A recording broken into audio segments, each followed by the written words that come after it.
Hey, have you ever thought of failing your way to success? This is episode 34. Welcome to the show.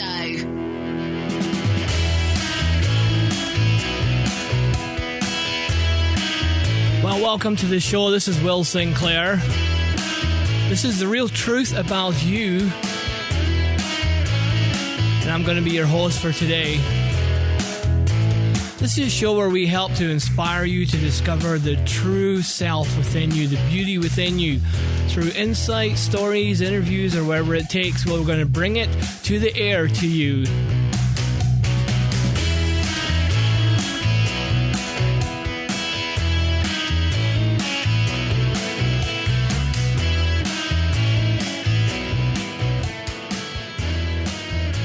Well, we're talking about failing your way to success in life. And it seems like when you look at so many things in life, the culture, TV shows, you name it, we kind of make fun of failure, and we almost use it and lord it over people sometimes, and we think that, hey, we can lord this over people and make ourselves feel better. But you ever thought about how failure leads to success? I have a quote from Ray Bradbury, who was an American fantasy and science fiction writer. He died in 2012. And he says this is one of his many quotes. He says, "You will find out how to unfold your wings as you fall."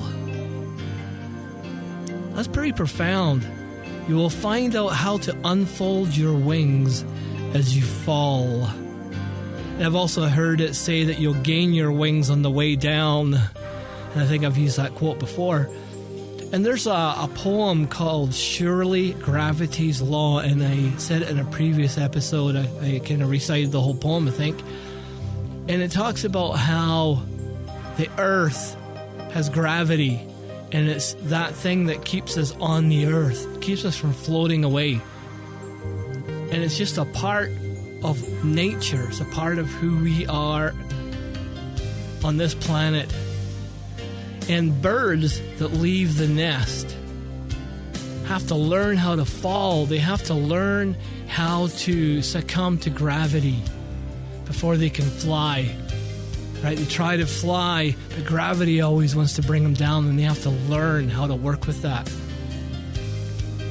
So we're going to talk a little bit about leaving the nest. What nest are you in? We're going to talk about forest fires, and we're going to talk about the movie The Mask with Jim Carrey. I don't know if I'm going to have any other things for you today. It might be a bit shorter podcast. I may have a couple's corner that I'm starting up, and in the next podcast I'll probably have another recipe for you, something cool. Anyway,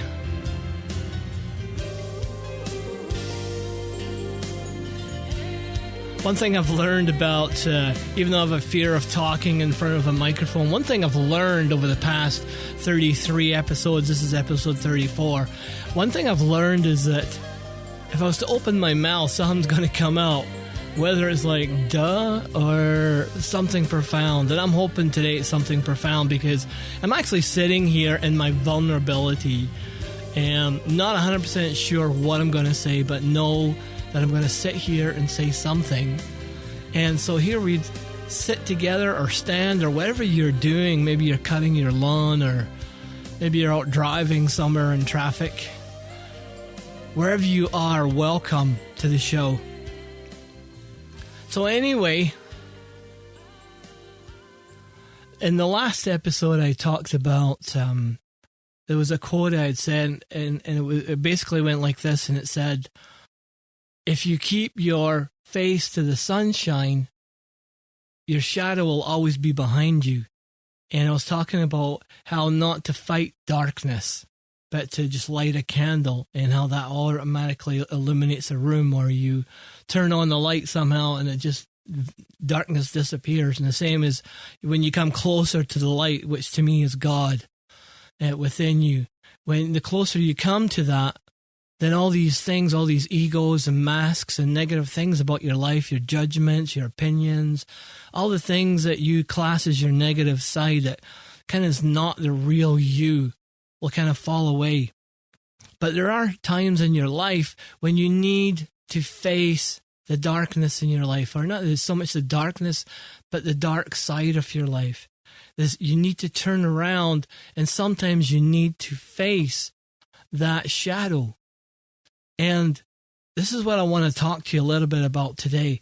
Sometimes there's things in your life that don't go the way you planned, or there's a tragedy that happened. And while I'm not trying to say that tragedies are not, there's something you need to overcome, I'm not saying that. I'm not saying that, hey, get up and pick up from that and keep going, because some tragedies are very tragic indeed.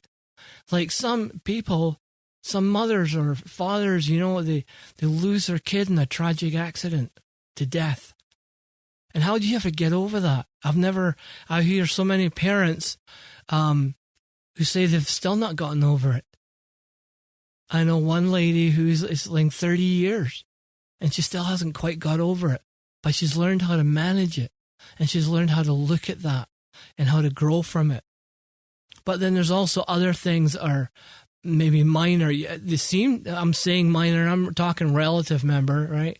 Because if you lost your cat somewhere and your cat was so important to you, that could be just as important to you and has meaning to you than anything else in the world, right? So everything is relative to you and where you're at. But sometimes we do need to sit and we need to look at those areas in our life and to realize that through everything, something good can come out of it.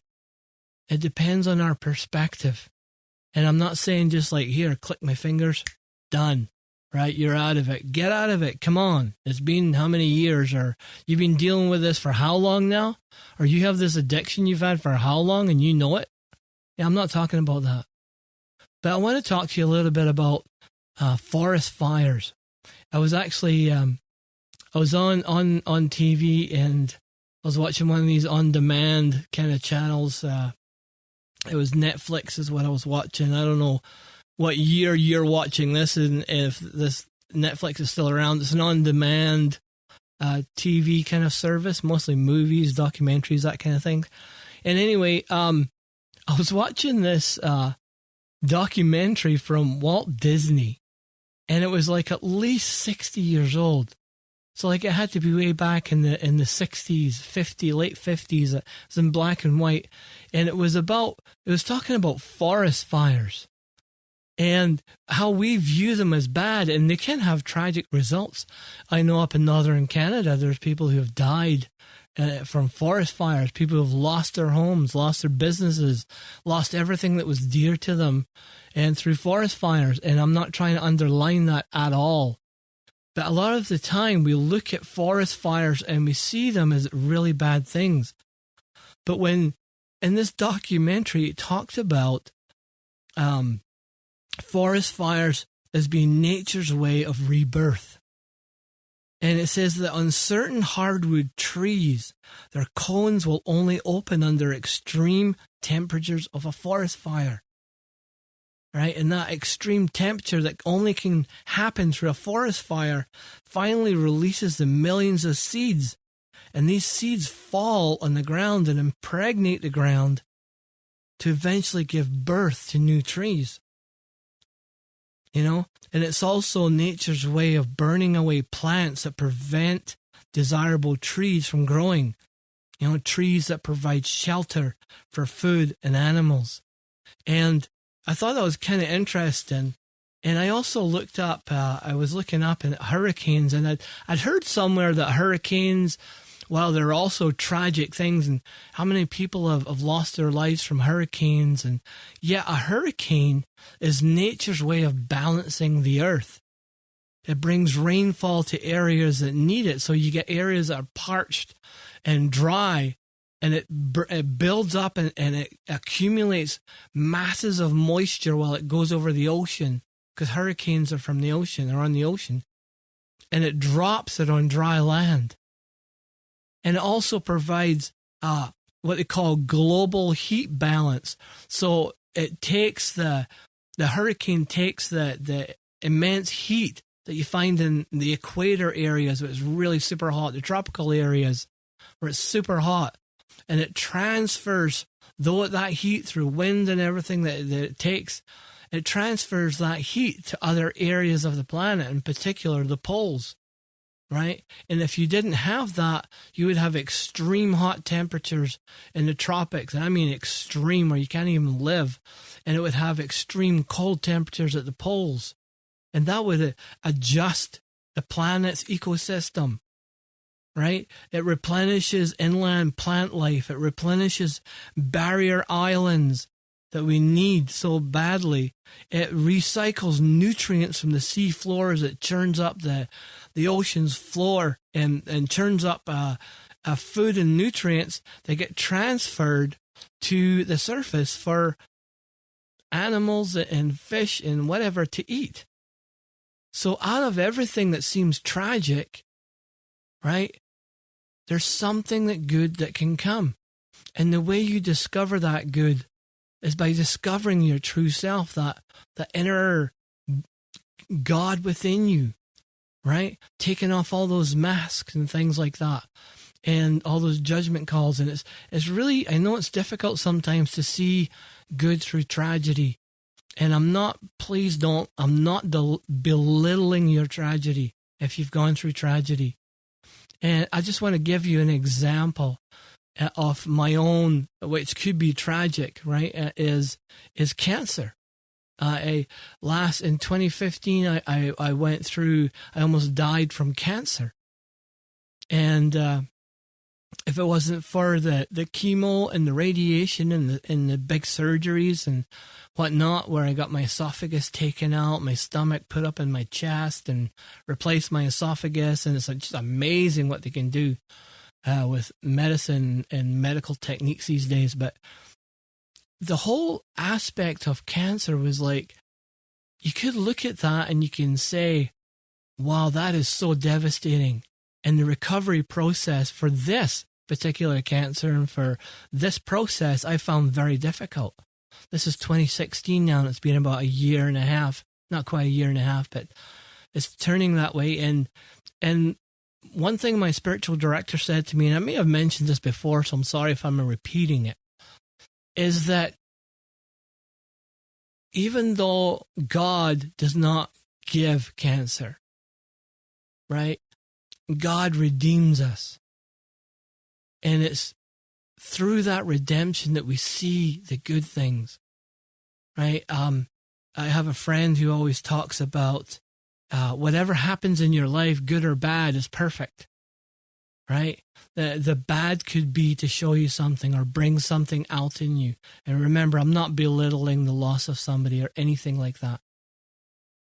But this cancer for me, what it did was it made me sit still. It kind of like stilled me.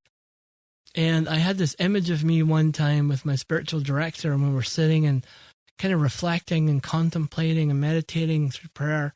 And I had this image of me sitting on a couch with this like really fuzzy sweater, cardigan thing. And I tried to get up, and it was like God's hand was on my stomach and not pushing me down, but keeping me down from getting up.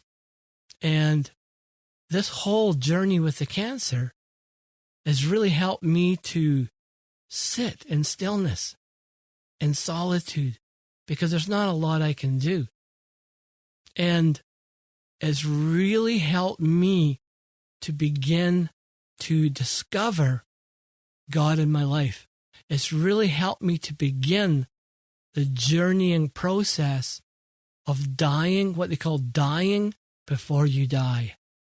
And it's like, it sounds morbid, but it's not. It's the process of, and many religions teach this, right? Like Buddhism and Hinduism and even Christianity is the process of dying. And it's not dying in the sense of necessarily in a physical dying, like go out and die. But it's a dying to all the falsisms in your life, dying to all the judgments that you have in your life and the opinions that oppress, the oppressive things that you do in your life, the way that you've covered up and added masks to your life, right, to make yourself feel better, or the way you've judged others to make yourself feel better, or whatever you do that's really just an imitation. You're trying to make yourself better, right? However that is, but it's an imitation of the real thing, which is God within you. An imitation of that diamond that's within you.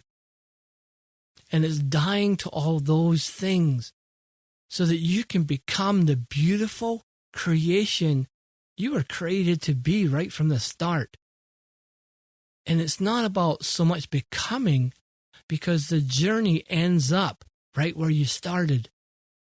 And you have these new eyes, and not even new eyes.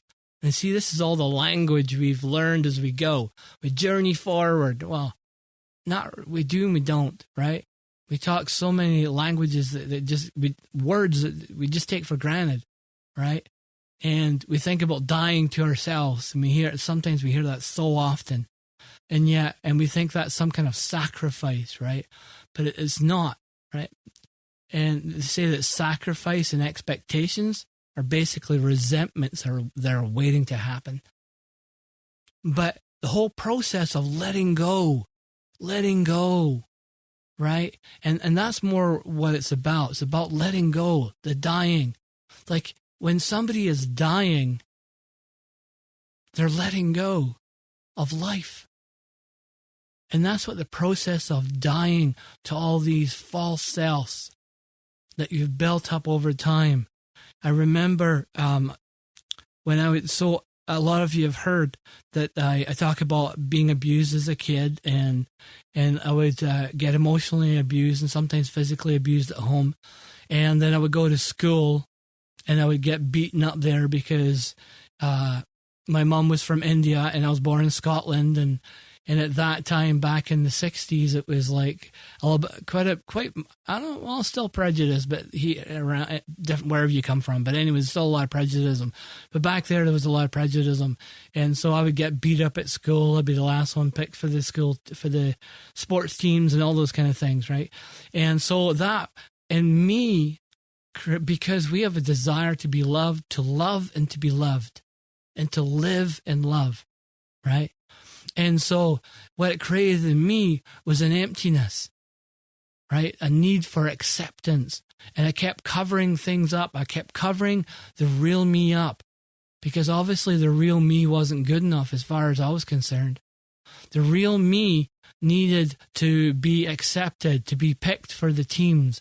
The real me needed to be appreciated, to get good, have a good rapport with their teacher or whatever like that, either that, or if I couldn't attain that, then I would go for the reverse and start failing everything and just drop out. And that's a lot of what I did in my mind. I attended school, but I basically dropped out in my mind. And then as soon as I got the opportunity, I started getting into music, and music was probably something that I really liked anyway. You talk about getting into the music business, and you're just attracted to certain things. And I started playing in pubs, right, and saloons, or whatever you want to call them, wherever you are, bars, when I was around 14 years old. I think I was 15, maybe even 14, when I played my first gig in a bar with a band. And I found, as soon as I put out, like, nobody ever paid attention to me.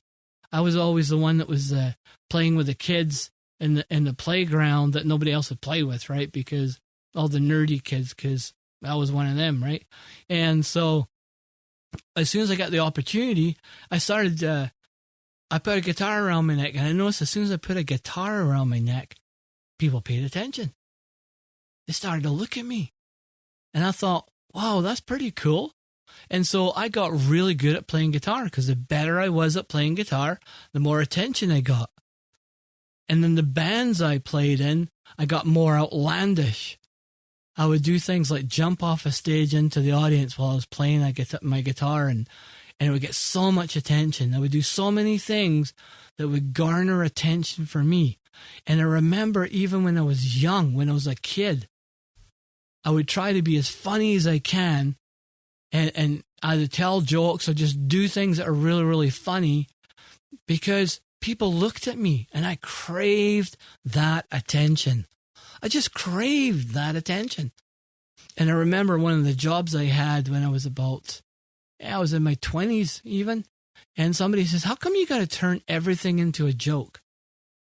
And I realized that I was still doing the old habits, the coping things that I was doing as a little kid. And I thought, and I was telling myself, if you're funny, people will like you. So then I would say, I'm funny. But at the same time, I would be telling myself that I'm stupid, that I'm no good. And that's why I was funny, right? And when I would speak in public, I would try and be, and I think I mentioned this before, when I would speak in public, I tried to be as funny as I could and do things that would make people like me and maybe get the message, but yeah, like me, you know? And it became such a thing as like, I was afraid to fail. I was afraid to fail because if I failed, people wouldn't like me. And then I would feel that abandonment that I felt when I was a little child. I would feel the being left on the sidewalk, the being left at home. I would feel all those things about being abandoned, right?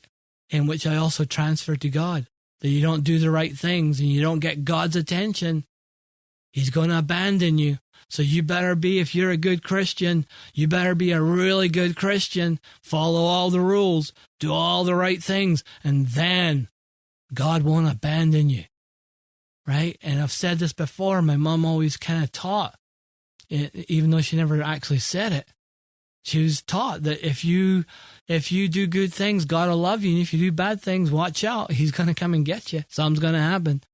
And those are all the things, the masks that I put on. And what's your mask?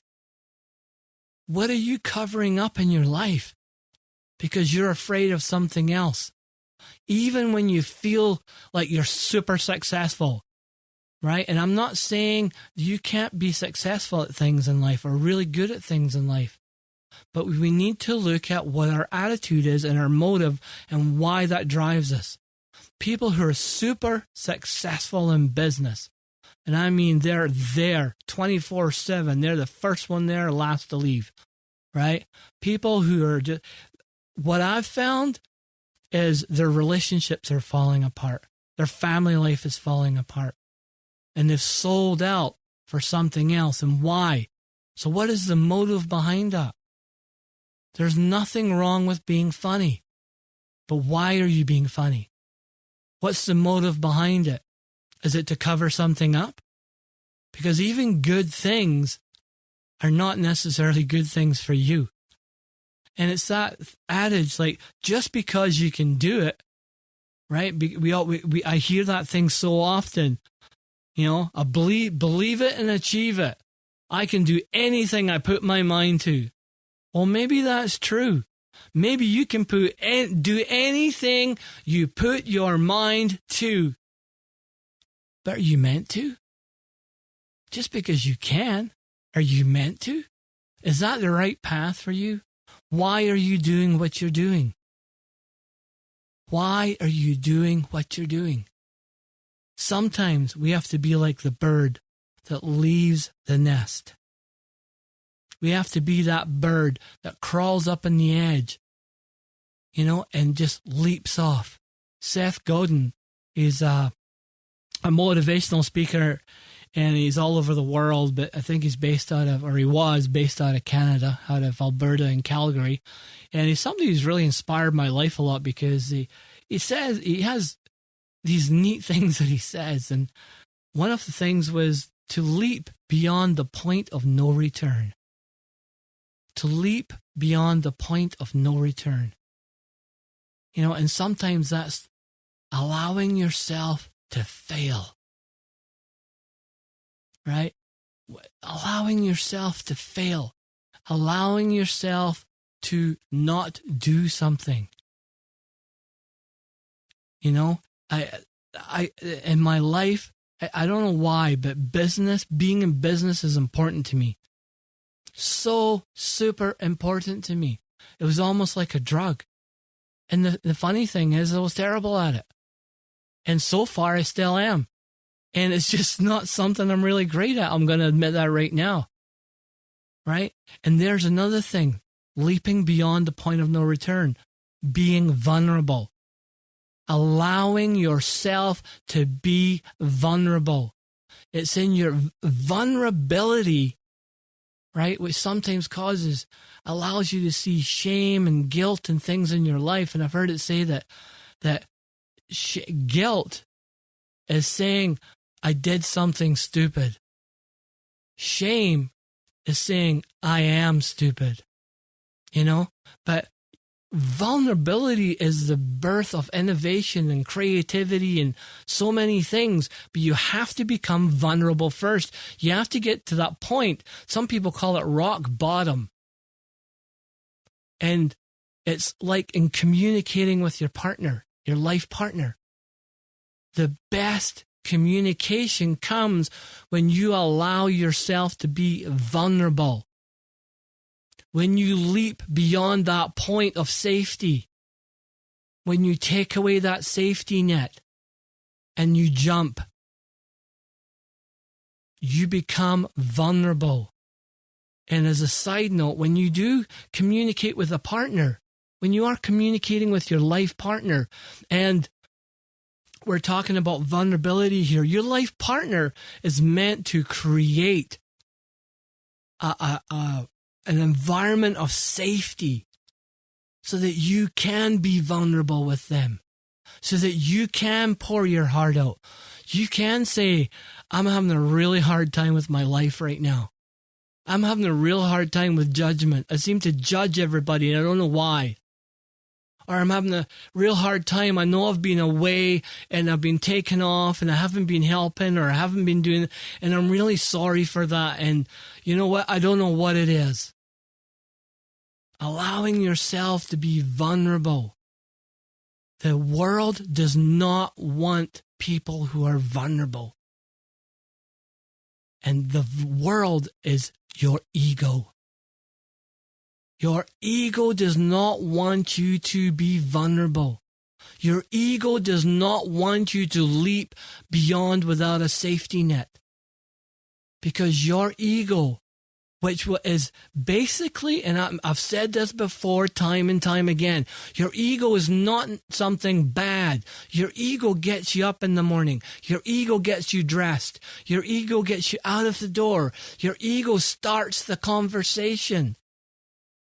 But it's from that point on when you allow your ego to interpret your life for you, to decide your life for you, to define the things that you see with your eyes and that you hear in your life that could shape your life and that do shape your life. When you allow your ego to shape your life rather than that reference point that's solid within you, God within you, your true self. And I've said this before, it's like a ball. Your ego's like a ball that bounces on the ocean. You've got no reference point. When you let your ego do that, it's in control. It's the one that's telling you, hey, people are really snappy dressers these days, and if you want to be in the in crowd, you have to be a snappy dresser. Hey, you know what? If you want to be successful in life, you better be good at sports and you better be number one, because I'm telling you, number one is where it is at. Or your ego is telling you, you got to be big in business. Or your ego is telling you, you have to go and serve the poor. Or you have to follow the rules at church. You have to be a good, holy person. You have to be. You have to be. You have to be. That's all your ego. When it's telling you things like that and you feel that you have to be that to be somebody, That's your ego. Very cleverly disguised, but that is your ego. If you feel you have to be something or do something to be loved, accepted, even by you or the world around you, that is your ego. Whatever brings you back to you looking at yourself as being stupid, lowly, no good, or super successful. I'm a holy guru. I'm a spiritual, Bible-thumping follower of Jesus Christ. That is your ego. And you need to learn how to jump out of that nest, because it's not until you jump out of that nest that you're going to discover those wings that God has given you. God is so desperately, if I can use the word desperately, right? Because that's not how God works. But I'm just trying to emphasize a point here, is that God wants you to discover who God is within you, because He created you, or God created you. There's my Christian language coming again. He, right? God created you to be beautiful, to be the awesome person that you are. My wife always said, she went to a counselor, a Christian counselor once, and the counselor said, you know what? If you were to do nothing else in your life, nothing else in your life, but sit on a couch and do nothing, God would not love you any less or any more. Because God loves you unconditionally. You are meant to be a human being. Human being. Not a human doing. A human being. All the doing stuff is extra. And it shouldn't be, you shouldn't be doing to define yourself. You shouldn't be in the military because that makes you feel good. You're somebody. Or a missionary because that makes you feel good. Or whatever you are. You are a human being. Being. Just being. Just existing. When you discover who God is in you, God in you, you'll be drawn to love. You'll be drawn to do things in love. You'll be drawn to go out, maybe to do missionary work, maybe to be an astronaut, maybe to be that prolific writer, or maybe to be that janitor, or maybe to be that plumber. But you won't be being it because you need to be it. You'll be being it because that's the desire in your heart. Not because you need to be.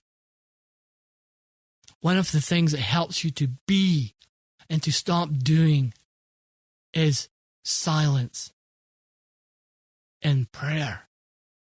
They say that prayer, Richard Rohr says that prayer is the practice in failure that overcomes our resistance to union with love. And God is love.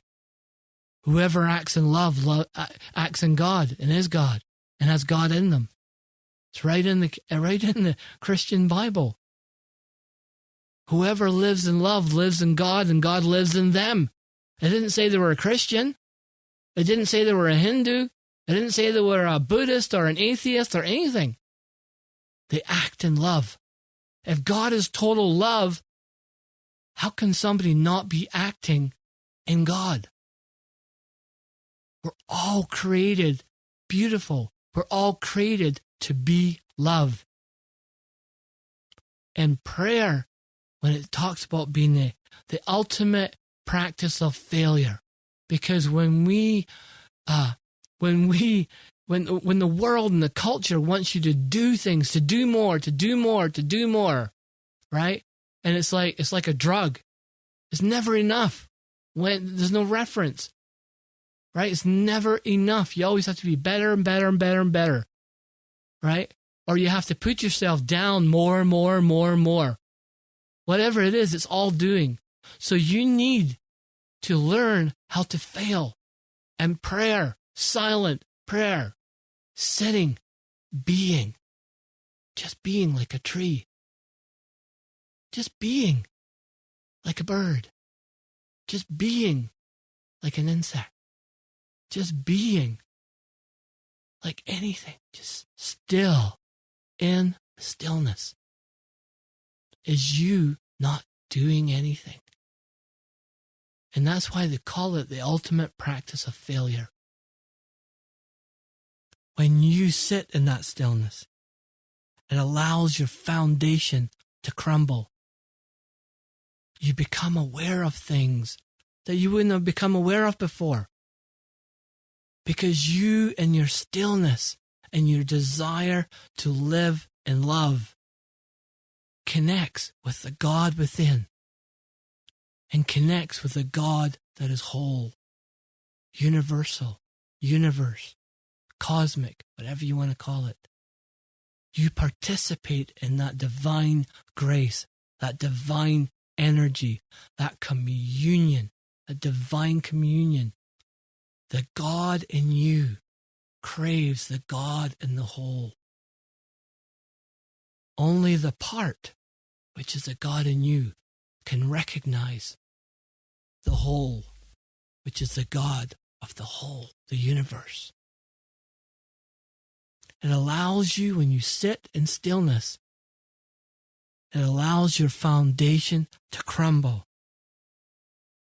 And it allows God's self to build God's self as your foundation.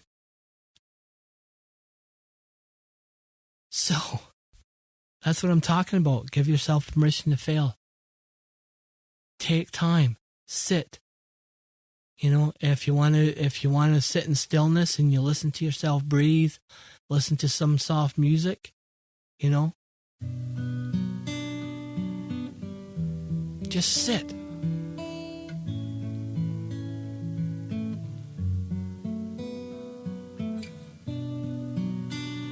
Allow your foundation to crumble, to fall away.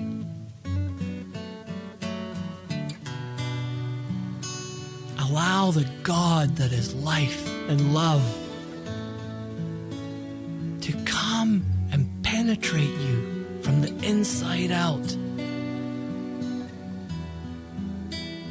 We don't talk about looking at God on the outside. We're looking at God from God.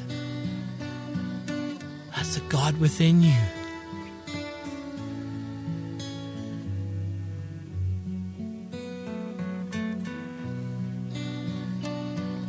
Practice doing nothing. Practice failing. Leave the nest. What's the nest that you're in? Is it anger? Bitterness? Success? The need to be in business? The need to be the best? Allow it all to fall away as you sit. Breathe. Deep breaths.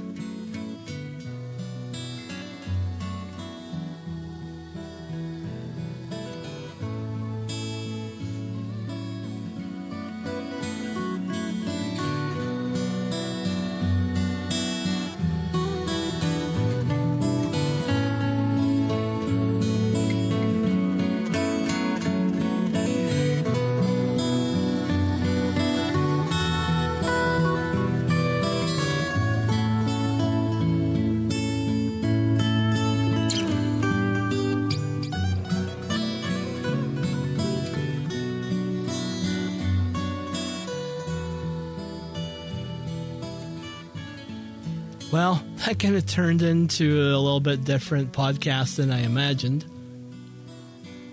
I kind of talk about that, overcome the fear. So that's one of my things. One of my things is about that. It's about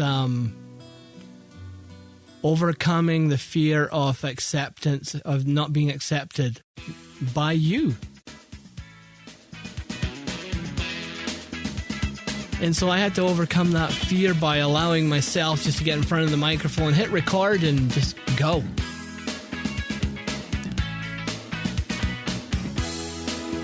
So anyway, we didn't get to the Mask movie by Jim Carrey. I might use that for another one. Anyway, it has been so good to have you here. I'm just honored that you would actually join me. I'm honored that you would actually join me on this podcast and that you would take the time to listen. And I'm just bless you for that. Like, you guys are awesome. So you know what? You can go to therealtruthaboutyou.com, and they say that 80% of people don't listen to the end of a podcast. I don't know if you do or not.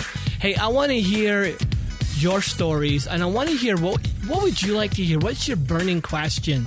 What is something that you've always wanted to ask or had trouble with, or, shoot me an email, support@therealtruthaboutyou.com.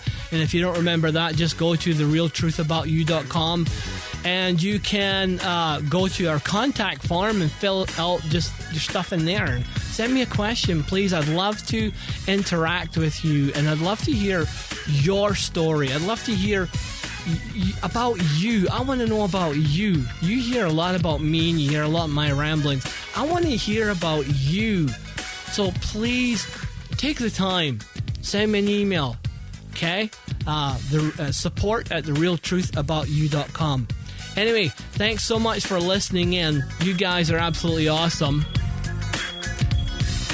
And blessings upon you. And you know what? I'm out of here, and I'll see you on the next podcast. I hope this one's been inspiring for you. God bless you 100-fold and a millionfold. And you guys absolutely rock.